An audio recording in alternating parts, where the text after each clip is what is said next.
Seguindo a nossa série de vídeos de como estudar física por competências e habilidades, chegamos na habilidade de número 13. E mais uma vez, temos uma habilidade que não é focada na física, é uma habilidade focada em biologia. Mas, Daniel, por qual motivo você segue gravando as habilidades de natureza, mesmo que não são de física? Foi um combinado que a gente fez aqui, né? Eu vou passar por todas as habilidades de ciência da natureza e, de certa forma, até ajudar de maneira indireta como a física pode contribuir naquela habilidade.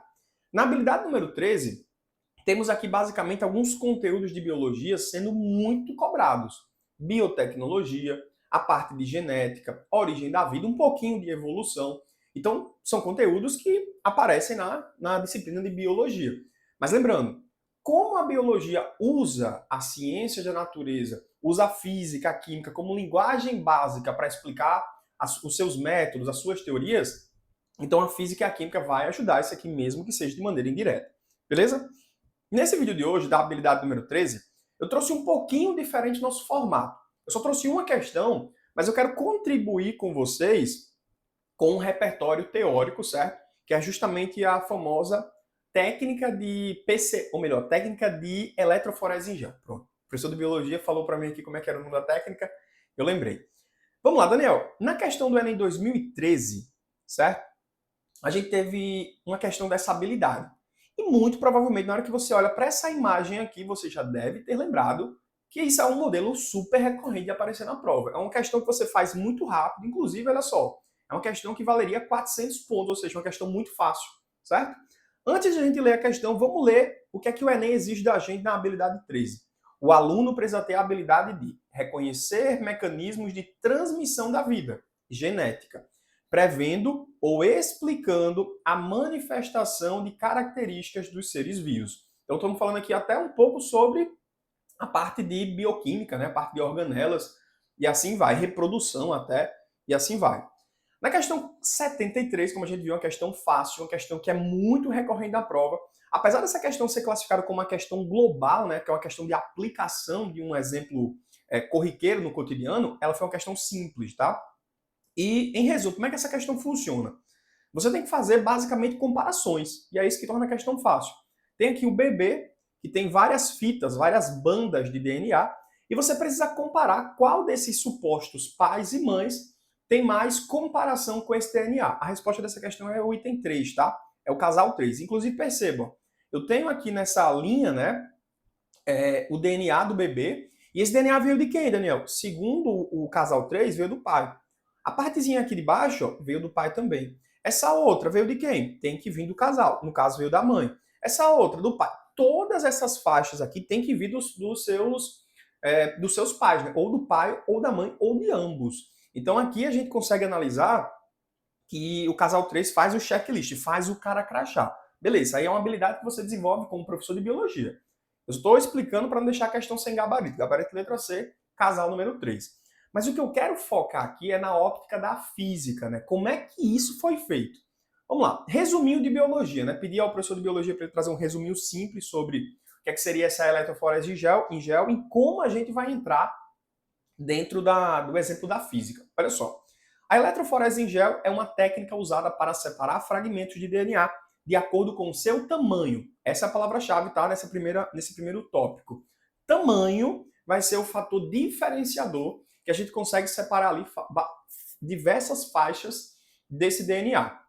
Segundo tópico, as amostras de DNA são carregadas nos poços, pequenas cavidades, daqui a pouco a gente mostra essa imagem, localizadas numa extremidade de um gel. E uma corrente elétrica é aplicada, fazendo esse DNA fragmentar-se, né? Avançar nesse gel.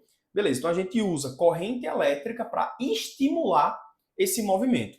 Mas uma coisa importantíssima que a gente não pode esquecer das aulas de física é que a corrente elétrica ela só vai conseguir sair do ponto A para o ponto B se existir ali uma rampa. Pô, Daniel, como assim uma rampa? Imagina que você tem uma bolinha, coloca ela num plano, numa mesa. A bolinha nem se mexe às vezes, né? Ela fica só ali, não sei o quê. Agora, se você colocar ela numa rampa, certo? Com certeza a bolinha vai sair daqui e descer. A gente chama isso na eletrostática, né, de diferença de potencial elétrico. Então tem um polo positivo, tem um polo negativo, é como se fosse uma rampa, só que da eletrostática, que vai estimular essas cargas elétricas se deslocarem. Então a corrente elétrica só vai conseguir fluir e arrastar esses fragmentos de DNA porque existe uma rampa eletrostática, existe essa DDP. Ele continua: os fragmentos de DNA estão carregados negativamente, então eles vão se mover na direção do polo positivo. Bem lógico pensar nisso, né?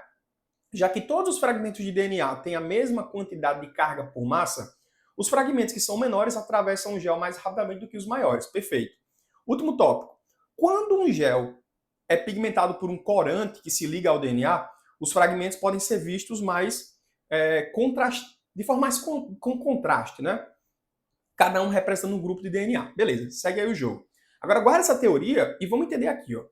Essa é a máquina, esse é o instrumento. O que é que acontece? Eu vou pegar aqui esses poços, ó, e vou depositar pequenas porçõezinhas de DNA, certo? Coloquei um gel para ser um meio, né, que facilite esse deslocamento e perceba que é preciso utilizar uma bateria, uma fonte de energia, para gerar essa rampa eletrostática, essa diferença de potencial. Então a gente tem um polo negativo, um polo positivo. A gente sabe que o DNA vai ser atraído pelo polo positivo, então ele vai ser arrastado, certo? Mas, de novo, essa diferença de potencial vai gerar justamente uma força sobre essas cargas, esses corpos que estão carregados. Lembrando que é muito mais fácil você atrair um corpo mais leve do que um corpo pesadão, certo? Adriano, eu tenho uma corda aqui e vou puxar aqui o meu poodle, o meu cachorrinho pequenininho. Cara, se você puxar esse poodle, esse cachorrinho pequenininho, vai ser muito mais fácil do que você puxar, por exemplo, um pitbull, né? Pô, Daniel, tem massas diferentes, é mais fácil arrastar aquele cachorrinho menor. Mesma coisa aqui. Então a força vai atuar nos dois corpos, beleza, de mesma intensidade. Só que é muito mais fácil você puxar aquele que tem uma massa menor. Então, se você observar, ó, colocando aqui ó, esses fragmentos lá nas fossas, né, naqueles poços, como a própria questão fala, perceba que você vai arrastar mais facilmente. Isso aqui é uma vista de cima, né? Isso aqui não fica em pé, não é a gravidade que vai estimular, é basicamente a diferença de potencial. Então, se você tem aqui ó, tópicos que são menos leves, ó, bandas de DNA, fragmentos de DNA que são mais levinhos, eles são estimulados mais facilmente pela força e vão ser arrastados mais facilmente. Já quem é maior vai ter mais dificuldade, vai arrastar de forma mais lenta. Então, à medida que o tempo vai passando, a gente consegue perceber essas várias porções do DNA e fazer uma possível comparação. Daniel, isso aqui foi o vídeo da habilidade número 13? Foi. Foi o vídeo da habilidade 13. A gente não tem muito o que comentar aqui da prova de física, né? É uma habilidade que treina competências da biologia. Mas lembrando, a gente traz aqui um conceito da física para aumentar o teu repertório e você entender logicamente como é que funciona esse processo que é muito recorrente, esse modelo de questão que é muito recorrente, beleza?